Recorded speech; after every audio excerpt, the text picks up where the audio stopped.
교회 개척을 부정적으로 생각하는 시대에 우리가 살면서 지난 14년을 돌아보니 하나님의 은혜가 아닐 수가 없습니다.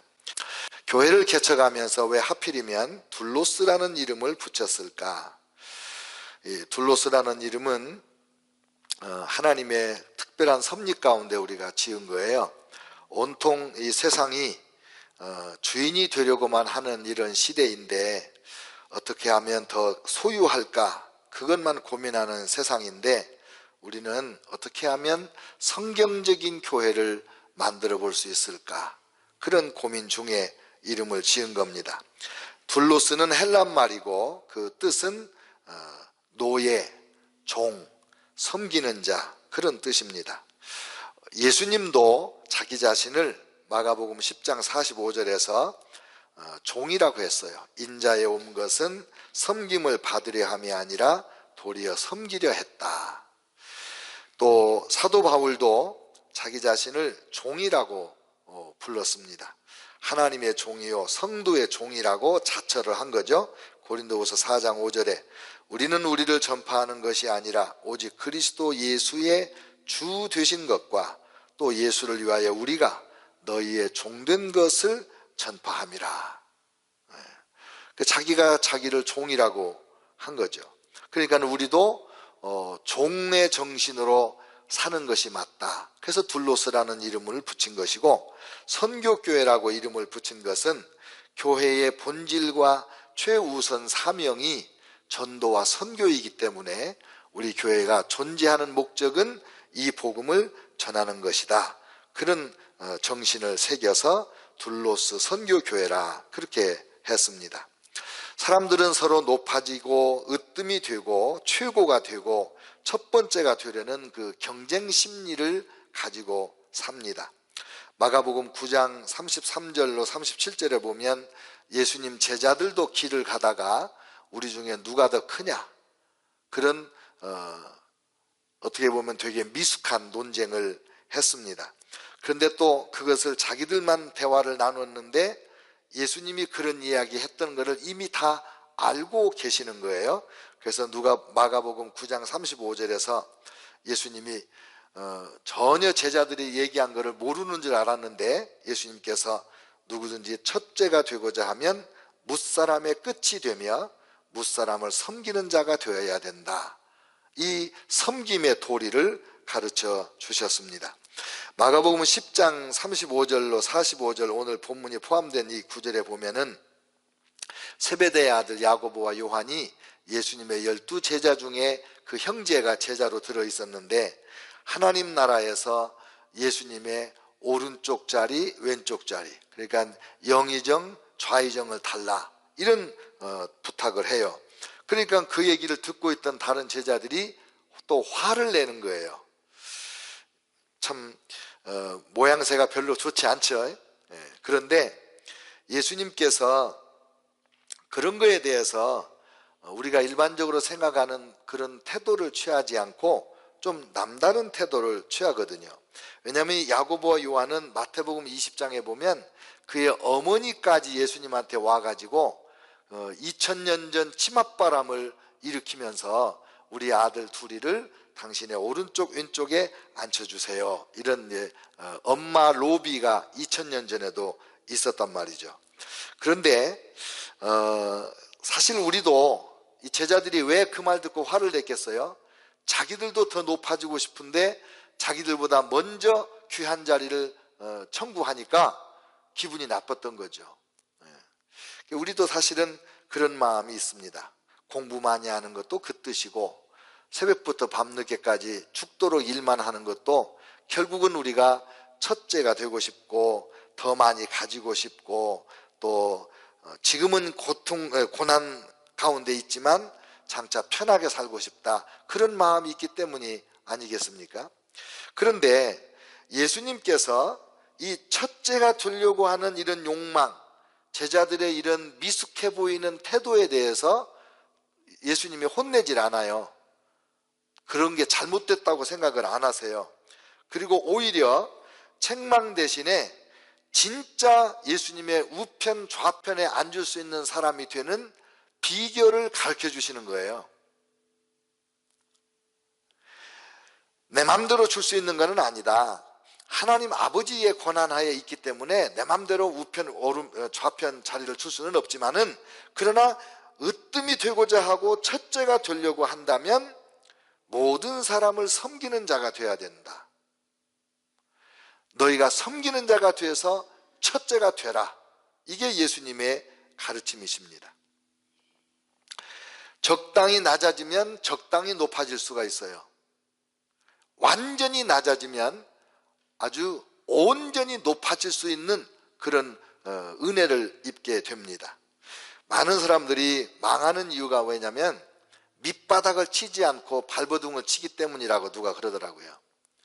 인생살이에 경제적인 문제나 건강의 문제나 여러 가지 문제에서 밑바닥을 치면 이 바닥은 단단하니까 바닥을 차고 올라올 수 있다는 거예요.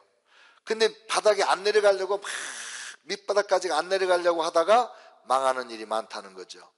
우리가 예수님을 섬길 때 완전히 낮아지는, 철저히 예수님 안에서 죽는 그런 경험을 하면 하나님께서 그 사람을 높여주시고 첫째 자리에 앉혀주시는 은혜가 있다, 그 말이죠. 그래서 예수님께서 그런 그 섬김의 본을 보여주셨는데, 인자에 온 것은 섬김을 받으려 함이 아니라 도리어 섬기려 하고 자기 목숨을 많은 사람의 대속물로 주려 한다. 예수님이 자기를 다른 사람에게 주려고 오셨다 그랬어요. 그래서 예수님은 자기를 주심으로써, 십자가에 죽으심으로써 우리를 살려주시는 거죠. 예수님이 완전히 바닥에 내려가니까 우리를 살릴 수 있는 역사가 일어나는 거예요. 예수님이 철저히 가난하게 되시니까 그의 가난하심으로 우리를 부욕해 하실 수가 있는 거예요. 예수님은 존귀한 분이신데 우리 인생들의 이 죄로 말미암아 비천해진 우리가 받아야 될 멸시와 천대를 예수님이 다 받으셨어요. 멸시 천대를 받으셨기 때문에 우리가 수치와 상처가 치유를 받고 하나님 앞에 인간의 존엄성을 회복받는 그런 은혜를 누리는 거예요. 예수님이 많은 사람을 위하여 자기를 대속물로 내주는 이것이 철저히 낮아져서 섬기는 건데, 그 섬김을 받는 우리는 예수님이 주실 수 있는 최고의 은혜와 복을 누리게 된다, 그 말입니다. 예수님이 채찍에 맞으심으로 우리의 질병을 담당하심으로 우리가 육체의 고통을 벗고 질병 치유를 받게 되지 않습니까? 예수님께서 이렇게 탁월하게 우리를 섬기실 수 있었던 이유는 예수님 자체가 원래 탁월한 분이었기 때문입니다. 여러분, 무엇을 우리가 나누어 주려면 가지고 있어야 나누어 주지, 없는 것을 어떻게 나누어 줍니까? 누구에게 돈을 좀 주고 싶으면 내가 돈이 있어야 주지, 없는 돈을 어떻게 줍니까? 누구에게 뭔가를 좀 가르쳐 주고 싶다면 내가 뭔가 배워서 알고 있어야 가르쳐 줄 수가 있는 거지, 아는 것이 없는데 뭘 가르쳐 줄 수가 있겠습니까? 누구를 사랑하고 싶다 할 때 내가 이미 사랑받은 사람이라, 사랑할 줄을 아는 사람이라야 사랑할 수 있는 거지, 사랑받아본 적이 없고 사랑이 뭔지를 모르는 사람이, 소위 말하면 사랑에 부둔한 사람이 어찌 누구를 사랑할 수가 있겠습니까? 그래서 성경에 우리를 예수님이 이렇게 너희는 무엇이다 이렇게 부른 게 5가지가 있어요. 제가 그걸 적었는데, 첫째는 너희는 세상의 빛이라, 너희는 세상의 소금이라, 너희는 그리스도의 향기라, 너희는 그리스도의 편지라, 너희는 그리스도의 교회라 그러셨어요. 하나님의 은혜를 입어서 죄 용서받고 의인이 되고 하나님의 자녀가 되고 천국의 상속자가 되고 하나님과 언제든지 24/7 난스탑으로 대화할 수 있는 그 하나님 나라의 그 직통 패스 아니에요? 이런 모든 특권을 누린 우리가 드디어 어떤 신분이 됐냐? 세상의 빛, 세상의 소금, 그리스도의 향기, 그리스도의 편지, 그리스도의 교회가 됐단 말이에요. 그래서 이제 섬기는 거예요. 우리는 세상을 섬길 때 어떻게 섬기냐? 둘로스인데, 종인데 빛이 되어서 섬기는 거예요. 빛이 되어서 섬기는 거예요. 어두운 세상에 그리스도인들인 우리가 빛이에요. 어둠에서 길을 헤매고 있는 수많은 사람들에게 그 길을 밝혀줄 수 있는 사람이 누구냐? 세상의 빛인 저와 여러분이에요. 우리를 만나는 사람들이 우리를 통해서 빛을 비추시는 예수 그리스도가 드러나서 어둠에서 그 사람들이 길을 찾는 거예요. 어둠을 몰아내는 것이 빛이에요. 예수님은 우리를 세상의 어둠을 몰아내는 빛으로 삼아 주신 거예요. 그래서 우리를 모든 용서와 하나님의 자녀됨과 천국의 상속자됨과 이런 모든 은혜를 주신 것이 뭐냐? 빛으로 섬기라고, 어두움을 대적하여 물리치고 이기라고. 어둠이 뭐예요? 어둠은 죄요, 어둠은 질병이요, 어둠은 거짓이요, 어둠은 다툼과 싸움이요, 어둠은 불행이요, 어둠은 죽음입니다. 죽고 싶어하는 마음, 도망가고 싶어하는 마음, 가난과 궁핍한 그런 삶, 이런 것들, 자포자기하는 마음들, 이런 것들이 전부 어둠이에요. 그래서 우리 그리스도인들이 예수 그리스도를 만나서 빛이 되어가지고 우리를 만나는 사람들에게 있는 이런 어두움을 몰아내주는 거예요. 그게 섬김이에요. 그게 둘로스가 하는 일이에요. 두 번째, 우리는 세상의 소금입니다. 헬라인들은 태양과 바다를 가장 순결하고 거룩하고 아름답다고 여겼습니다. 그런데 이 태양과 바다가 만나서 소금이 생산이 됩니다. 그러니까 태양보다 바다보다 더 순결하고 더 깨끗하고 더 아름답고 소중한 것이 소금인데, 예수님은 우리를 보고 너희는 이 세상의 소금이다. 그리스도인의 가치를 말씀하는 거예요. 얼마나 소중한지, 얼마나 존귀한지.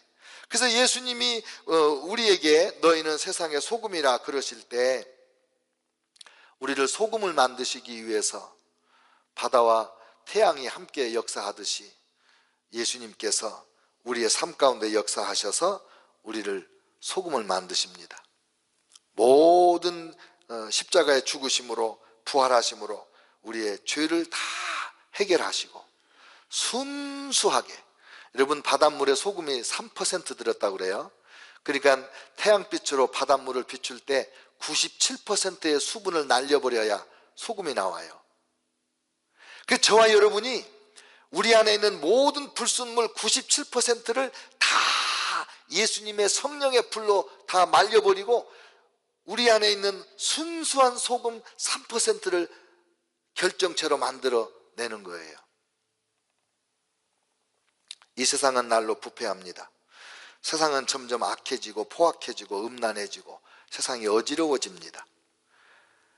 인간의 심성이 점점 타락하여 악하게 변하고 있습니다.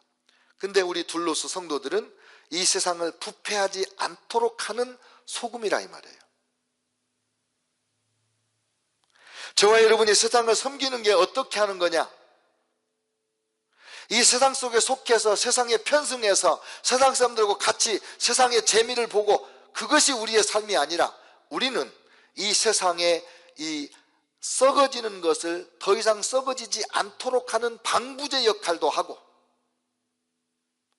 인생들 가운데 하나님의 형상이 있어요. 모든 사람은 하나님의 형상대로 지음을 받았어요. 아무리 타락한 인간이라 하더라도 그 안에 사랑하고자 하는 본성이 있고 그 안에 선한 양심이 있어요. 죄를 지을 때마다 움찔하는 죄책감과 수치심이라는 본능이 있어요. 이게 하나님의 형상이 아직 우리 안에 남아있다는 거예요. 그래서 우리 그리스도인들이 그 남아있는 형상을 지켜내는 거예요.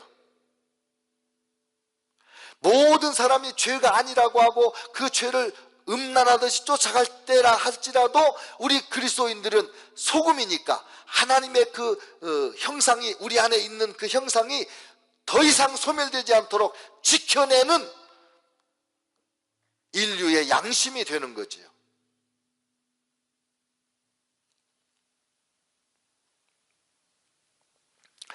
여러분, 그리스도인들이 없으면 인간은 한없이 타락하고 추해집니다.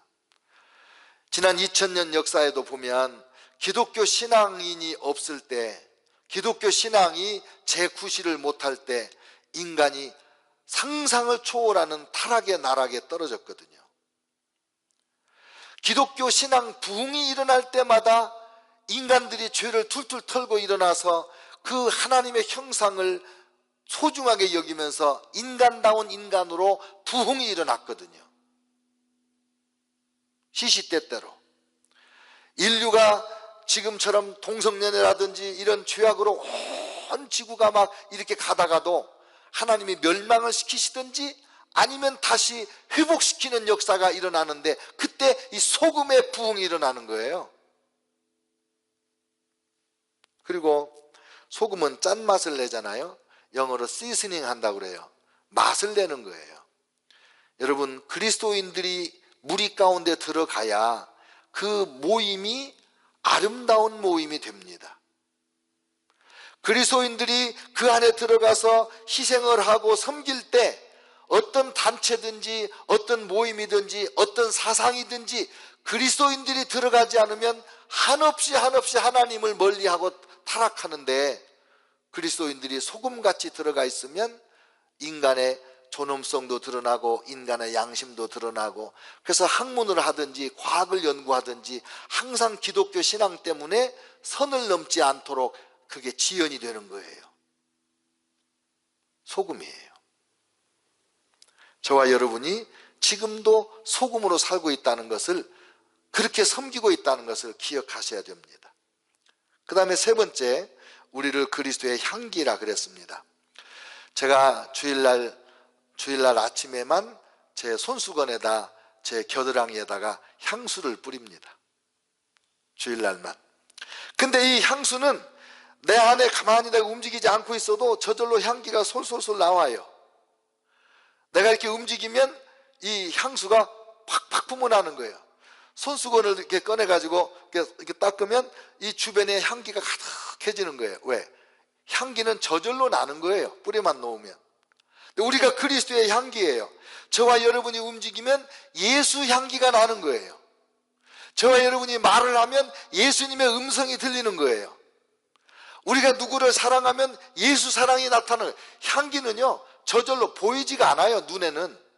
근데 후각적으로 향기를 느끼는 것처럼 그냥 보이지는 않는데 이거 향기가 있는 거예요. 예수님의 향기. 성령님이 우리 안에 계셔서 예수 향기를 막 뿜어내는데, 우리가 누구를 만나면 그 사람이 예수 향기를 맡게 돼요. 엊그제 우리 정다운 집사님이 그랬나 누가 그랬나, 마리화나를 피면 그 냄새가 8시간 간대요. 그리스도의 향기는 마리화나보다는 더 세게 나야 되는데, 그러잖아요. 저와 여러분이 예수님하고 친해지면 친해질수록, 예수님을 더 사랑하면 사랑할수록, 예수님을 닮으면 닮을수록, 예수님하고 같은 생각을 하고 같은 눈을 가질수록 예수 향기가 우리에게서 진하게 뿜어나는 거예요. 저절로 예수님을 전하는 모습이 그리스도의 향기가 된 우리들이에요. 그 다음에 그리스도의 편지라 그랬습니다. 그리스도의 편지. 편지는 적극적으로 의사표현을 하는 거죠. 내가 무슨 말을 써야 되겠다, 단어를 고르고 골라서 아주 예쁘고 아름답고 품위 있는 문장으로 편지를 쓰잖아요. 그러니까 이것은 의도적으로 예수 그리스도를 나타내는 모습이 그리스도의 편지예요. 그러니까 저와 여러분이 적극적으로 예수 사랑을 말로 전하고 행동으로 전하는, 이것을 그리스도의 편지라고 한 거예요. 이 세상 사람들이 향기만 맡아가지고 예수님의 실체를 만나지 못하잖아요. 우리가 편지가 되어서 예수님의 사상을 전하는 거예요. 예수님이 누군지, 예수님이 나를 위해서 무엇을 하셨는지 적극적으로 말을 하는 거예요. 그리스도의 편지, 그리스도의 편지. 여러분, 세상 사람들이 성경을 읽어요, 안 읽어요? 안 읽어요. 성경을 몰라요. 근데 여러분과 제가 워킹 바이블, 우리가 걸어다니는 성경이에요. 우리가 어떻게 눈을 뜨고 사람을 바라보는가, 우리의 눈길이 하나님의 말씀을 그대로 드러내는 거예요. 그게 사람들이 우리를 통해서 예수를 읽는 거예요. 우리가 말을 거칠게 한다 그러면 사람들이 예수님이 거친 분이구나 이렇게 읽어요. 우리가 욕심을 내고 이기심을 품어가지고 주변 사람들을 불편하게 하잖아요. 그러면 사람들이 우리를 읽을 때 뭐라고 하냐면, 아, 예수 믿는 사람은 저렇게 이기적이구나. 그게 예수의 편지라는 거예요. 오늘날 예수님을 영화롭게 하는 편지가 많이 없는 것 같은 그런 느낌 우리가 갖고 있잖아요. 예수 향기도 다 강하게 뿜어놔야 되겠고, 걸어다니는 성경인 우리가 하나님의 말씀을 더 분명하게, 말로 행동으로 분명하게 보여줘야 되는데, 그래서 예수님 말씀한 것처럼 나를 본 자는 아버지를 보았거늘 너희가 어찌하여 또 나 아버지를 보이라 하느냐, 하나님을 보이라 하느냐. 여러분, 우리가 전도할 때 하나님이 어디 계시냐 그러면 뭐라고 말해야 돼요? 너 지금까지 나를 지켜봤는데 하나님이 안 보이냐? 너 내가 예수님 믿기 전에 이런 사람이었던가 봤지? 내가 예수 믿고 이렇게 변한 거 봤지? 그게 하나님이야. 나를 이렇게 만드신 분이 하나님이야. 내 삶의 변화를 보고도 하나님을 못 읽어? 그러면 너는 세상 어디 가도 하나님을 볼 수가 없어. 하나님은 영이시라 보이는 분이 아니야. 그러나 그 영이신 하나님이 나를 내 마음에다가 하나님의 편지를 써놨지 않았냐? 내 언어가 하나님의 편지로 너에게 말하지 않냐? 이게 그리스도의 편지라는 거예요. 우리 그리스도인들, 둘로스 교회 성도들이 그리스도의 편지가 돼서 섬기는데 적극적으로 하나님의 말씀을 전함으로 섬기는 거죠. 저는 아무리 나쁜 교회, 아무리 허물이 많은 교회라도 저는 교회를 욕하거나 정죄하거나 그러고 싶지 않아요. 교회는 세상의 희망이에요. 하나님께서 우리 한 사람 한 사람을 빛으로, 소금으로, 향기로, 편지로 삼았는데 다 각계전투야. 영향력이 너무 적어. 그래서 예수님이 다 모아서 교회를 만들어가지고 큰 빛으로, 엄청나게 많은 소금으로, 강하고 진한 향기로 우리를 사용해 주시는 거예요. 그리스도인의 편지가 한 통이면 별거 아닌데 1000통, 10,000통, 10만 통의 편지가 세상에 퍼져나갈 때 세상이 변화되는 거예요. 우리 둘로스는 그런 사명으로 하나님이 우리에게 세워주신 교회고, 우리를 그런 둘로스로 우리를 지금 만들어가고 계시고 이미 우리를 통해서 역사하고 계신다, 그 말입니다. 재밌잖아요. 빛으로 섬기는 거는 시각적으로 섬기는 거예요. 눈으로 보이니까. 소금으로 섬기는 거는 미각적으로 섬기는 거예요. 맛을 보잖아요. 짜네. 예. 여러분과 저의 삶을 사람들이 간을 봅니다. 이 사람이 진짜 목사야? 진짜 권사야? 이렇게 맛을 보는 거예요. 그리고 후각적으로, 향기니까 후각적으로 우리가 하나님을 섬기고 세상을 섬기는 거예요. 하나님은요, 저와 여러분을 둘로스로 만들어가지고 온 세상 사람들을 시각적으로, 미각적으로, 후각적으로 다 섬기게 만들어 놓은 거예요. 그리고 지적으로, 이 편지를 읽도록, 지적으로 하나님을 섬기고 세상을 섬기도록, 그리고 텐저블한 서비스로, 이게 만져지는 봉사, 이게 교회가 돼서 교회가 다양한 섬김의 역사를 이룰 때 온 세상은 하나님의 이 사랑에서 도망갈 길이 없는 거지. 눈 뜨면 보이고 숨 쉬면 냄새가 나고 다 예수 향기가 나고, 또 이렇게 자세히 보면 그리스도의 편지가 읽어지고, 어떻게 예수님을 피할 길이 없어요. 피할 길이 없어요. 그게 하나님의 치밀하신 계획이 아닙니까?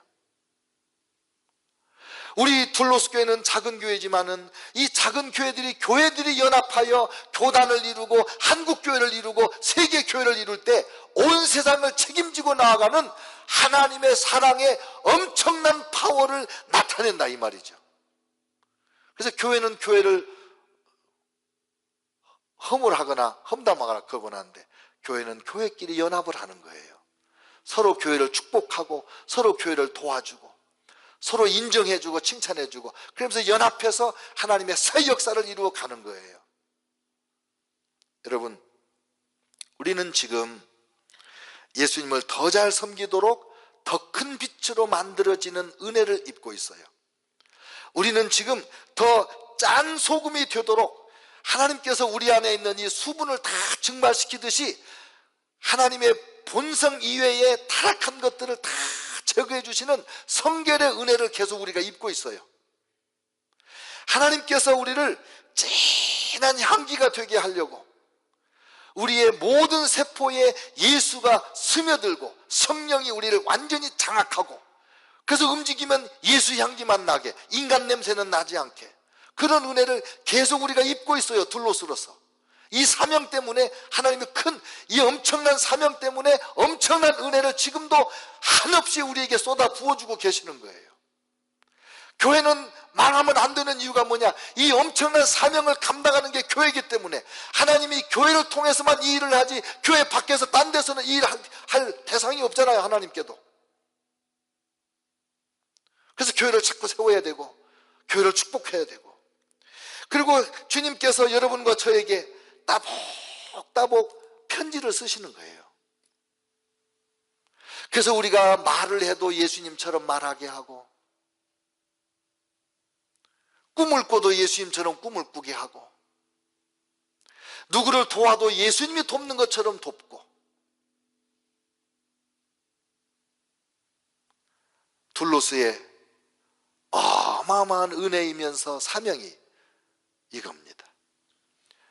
이런 교회, 이런 성도를 만들고자 14년 전에 우리가 한 10명이 모여서 교회를 시작을 했는데, 그동안 우리 교회를 통해서 구원받은 사람이 있어서 감사하고, 수년 동안 신앙생활에도 몰랐던 성령 세례, 불세례 둘로스에 와서 경험해서 너무 감사하고, 갖가지 은사 경험한 분들이 많아서 감사하고, 다 오신 분들이 지금까지 다 모여서 같이 있었더라면 큰 교회를 이루고 더 좋았을 텐데, 그러지 못해도 여기저기 가서 둘로스에서 받은 이 진리의 말씀과 성령의 은혜를 잊어버리지 않고 둘로스로 살아가기만 하고 있다면,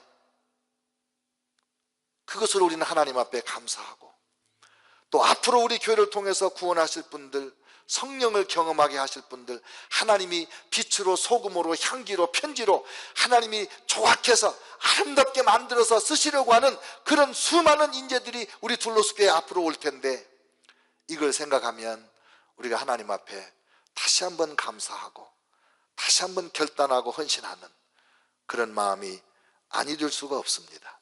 사랑하는 둘로스 여러분, 주님 오시는 그날까지 이 사명 감당할 수 있기를 주의 이름으로 축원합니다. 기도하겠습니다.